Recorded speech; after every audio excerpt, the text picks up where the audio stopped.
ಮಗ ಒಂದ್ ಹೆಲ್ಪ್ ಬೇಕಾಗಿತ್ಲೆ. ಹಾ ಹೇಳ ಮಗ. ಸ್ವಲ್ಪ ರೊಕ್ಕ ಬೇಕಾಗಿತ್ಲೆ. ಸರಿ, ನಾ 1 ಅವರಲ್ಲಿ ಕಾಲ್ ಮಾಡಿ ತಂದ್ಕೊಡ್ತೀನಿ. ಸರಿ ಮಗ.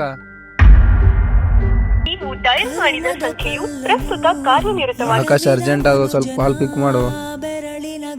ನೀವು ಡಯಲ್ ಮಾಡಿದ ಸಂಖ್ಯೆಯು ಪ್ರಸ್ತುತ ಕಾರ್ಯನಿರತವಾಗಿದೆ. ಧರ್ಮವ ದರ್ಪಕ್ಕೆ ಬಲಿ ಕೊಡೋ ದುರುಳರ ಅಳುವಿಗೆ ದೈವವೂ ಸೋಲದು.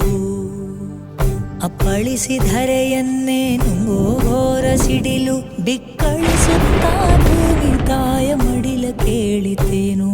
ಅರೆ ಸಾರಿ ಮಗ, ನಾ ಸ್ವಲ್ಪ ಬ್ಯುಸಿ ಆಗಿದ್ದೆ. ನೀ ಎಷ್ಟು ಬಿಜಿ ಆಗಿದ್ದೆ ಅಂತ ಹೇಳಿ ನಾ ನೋಡಿನ್ ಬಿಡ್ಲೇ. ದುಡ್ಡಿಲ್ಲ ಅಂತಂದ್ರೆ ಇಲ್ಲ ಅಂತ ಹೇಳ ಮಗ, ನಾ ಅರ್ಥ ಮಾಡ್ಕೋತೀನಿ. ಅದನ್ನ ಬಿಟ್ಟು ಈ ತರ ಕೊಡ್ತಂತೇಳಿ ಈ ತರ ಮಾಡೋದು ತಪ್ಪು ಮಗ. ಹೆಲ್ಪ್ ಮಾಡಿಲ್ಲ ಅಂದ್ರೆ ನಡೀತದ, ಆದ್ರೆ ನಂಬಿಕೆ ಕೊಟ್ಟು ಮಧ್ಯದಲ್ಲಿ ಕೈ ಬಿಡಬೇಡ್ರಿ.